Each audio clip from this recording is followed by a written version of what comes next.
Social മീഡിയയിലൂടെ അശ്ലീല പ്രദർശനവും സ്ത്രീവിരുദ്ധതയും നടത്തുന്നുവെന്ന പരാതിയിൽ തൊപ്പി എന്ന പേരിൽ അറിയപ്പെടുന്ന മുഹമ്മദ് നിഹാലിനെതിരെ അന്വേഷണം. Case cyber operation SP. Ankit Ashokan അന്വേഷിക്കും. സമൂഹ മാധ്യമങ്ങളിലൂടെയുള്ള അശ്ലീല പ്രദർശനം, ലഹരി ഉപയോഗം തുടങ്ങിയ കാര്യങ്ങൾ ഉന്നയിച്ചുകൊണ്ടാണ് ഈ പരാതി. അന്വേഷണം നടത്തി നടപടിയെടുക്കുമെന്ന് ആഭ്യന്തരമന്ത്രി രമേശ് ചെന്നിത്തല പറഞ്ഞു.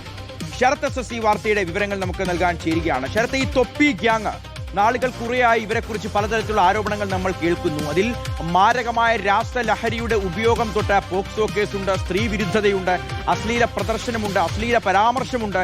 അതായത് ഈ സമൂഹത്തിൽ ഒരു വ്യക്തികൾക്ക് അല്ലെങ്കിൽ ഒരു കൂട്ടം വ്യക്തികൾക്ക് ചെയ്യാൻ കഴിയുന്ന എല്ലാ കുറ്റകൃത്യവും ചെയ്യുന്ന അത്രമേൽ നരാധമന്മാരായിട്ടുള്ള ഒരു കൂട്ടമായിട്ടാണ് ഇവരെ സമൂഹ മാധ്യമങ്ങളിൽ ഫോളോ ചെയ്യുന്ന ആളുകൾ ഉൾപ്പെടെ കണ്ടുകൊണ്ടിരിക്കുന്നത്. പക്ഷേ ഏറ്റവും ഞെട്ടിക്കുന്ന കാര്യം, കൊച്ചു കുട്ടികളാണ് ഇവരുടെ ഫോളോവേഴ്സ്. നമുക്ക് ഓർമ്മയുണ്ട്, ഈ തൊപ്പി ഒരു ഉദ്ഘാടന സമയത്ത് ഒരു ഉദ്ഘാടനത്തിന് വന്നപ്പോൾ അവിടെ തടിച്ചു കൂട്ടിയ വലിയ ആൾക്കൂട്ടം വന്ന് നമുക്ക് വലിയ ഞെട്ടലുണ്ടാക്കിയിരിക്കുന്നു. അതായത് ഇവർ സ്പ്രെഡ് ചെയ്യുന്നത് അത്രയും തെറ്റും കുറ്റവും മാത്രമാണ്. അപ്പോൾ ഇവർക്കെതിരെ ഇനിയെങ്കിലും ഇതിനു മുമ്പ് പലതവണ നടപടി ഉണ്ടാവണമെന്നുള്ള ആവശ്യം സമൂഹത്തിൽ നിന്ന് ഉയർന്നതാണ്.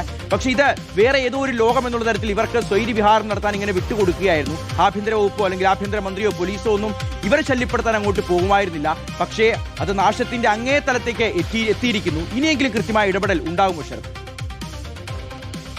ഷിയാസ്, യൂട്യൂബർ തൊപ്പിക്ക് കുരുക്കുമുറുകുന്നു എന്ന് വേണം പറയാൻ. എന്തായാലും ഇപ്പോൾ ആഭ്യന്തരമന്ത്രി അടക്കം വിഷയത്തിൽ നിന്ന് ഇപ്പോൾ പ്രതികരണം നടത്തി രംഗത്ത് വരികയും ചെയ്തു. നേരത്തെ തന്നെ DGP അന്വേഷണത്തിന് ഉത്തരവിട്ടതാണ്. സമൂഹ മാധ്യമങ്ങളടക്കം വലിയ ചർച്ചാ വിഷയമായിരുന്നു തൊപ്പിക്കെതിരായ വീഡിയോ. നമുക്കറിയാം, അതിൽ ലഹരി ഉപയോഗം ഉൾപ്പെടെ കാണാനും സാധിക്കുന്നുണ്ട്. ലഹരി കൈവശം വെച്ചതടക്കമുള്ള ദൃശ്യങ്ങൾ പുറത്തു വന്നതാണ്. തൊപ്പിയുടെ കൂട്ടത്തിൽ തന്നെ ഉണ്ടായിരുന്ന ആളുകൾ ഈ ഗ്യാങ്ങിൽ നിന്ന് പുറത്തു വന്നതിന് പിന്നാലെയാണ് കൂടുതൽ ദൃശ്യങ്ങളും ഇത്തരം രഹസ്യങ്ങളും ഒക്കെ തന്നെ പുറത്തു വരികയും ചെയ്തിട്ടുള്ളത്. എന്തായാലും കർശനമായ നടപടി ഉണ്ടാകുമെന്നുള്ളതാണ് മനസ്സിലാക്കുന്നത്. പോക്സോ കേസുകൾ ഉൾപ്പെടെ ചുമത്താനുള്ള സാധ്യതയുണ്ട്. മാത്രമല്ല, നാർക്കോട്ടിക് MDMA ഉപയോഗം തൊപ്പി നടത്തിയെന്നുള്ള വിലയിരുത്തലുകളുണ്ട്. മാനസിക ശാരീരിക പീഡനങ്ങൾ എന്നടക്കമുള്ള പരാതികൾ തൊപ്പിക്കെതിരെയുണ്ട്. ഒപ്പം അശ്ലീല പ്രചരണം, സൈബർ കുറ്റകൃത്യങ്ങൾ തുടങ്ങി വിവിധ പരാതികൾ തൊപ്പിക്കെതിരെ നേരത്തെ തന്നെയുണ്ട്. ഇത് ഉൾപ്പെടെയുള്ള കാര്യങ്ങൾ പരിശോധിച്ചുള്ള കേസായിരിക്കും എന്തായാലും തൊപ്പിക്കെതിരെ ചുമത്തുക എന്ന് വേണം മനസ്സിലാക്കാൻ. എന്തായാലും സോഷ്യൽ മീഡിയയിലടക്കം വലിയ ചർച്ചയായിരുന്നു.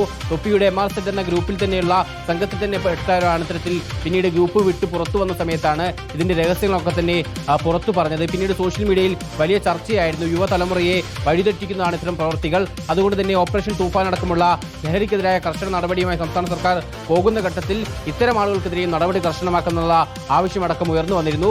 അതുൾപ്പെടെ പരിഗണിച്ചായിരിക്കണം എന്തായാലും ഇതിൽ നടപടി കർശനമാക്കാൻ സർക്കാർ ഉൾപ്പെടെ തീരുമാനിച്ചിരിക്കുന്നത്. ഇതിൽ ഇപ്പോൾ ആഭ്യന്തരമന്ത്രി പറഞ്ഞത് ഇതിൽ അന്വേഷണം ഉണ്ടാകും, കർശന നടപടി ഉണ്ടാകുമെന്നുള്ളതാണ്.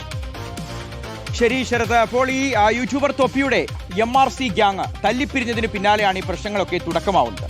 3 മാസം മുൻപുണ്ടായ ഗ്യാങ്ങിലെ ഭിന്നത പരസ്യമായതോടെ ഇരുവിഭാഗവും ആരോപണ പ്രത്യാരോപണങ്ങളുമായി രംഗത്തെത്തുന്നു. ഗ്യാങ്ങിലെ അംഗങ്ങളോട് തൊപ്പി എന്ന ഈ നിഹാദ് വളരെ മോശമായി പെരുമാറുന്നുവെന്നും വേതനം നൽകുന്നില്ല എന്നുമുള്ള പരാതികൾക്ക് അപ്പുറം തൊപ്പിയുടെ ലഹരി ഉപയോഗത്തെക്കുറിച്ചും സ്ത്രീകളോടുള്ള മോശം പെരുമാറ്റത്തെക്കുറിച്ചും വെളിപ്പെടുത്തൽ വന്നതോടെ പോലീസിൽ കൂടുതൽ പരാതികൾ ലഭിക്കുകയായിരുന്നു.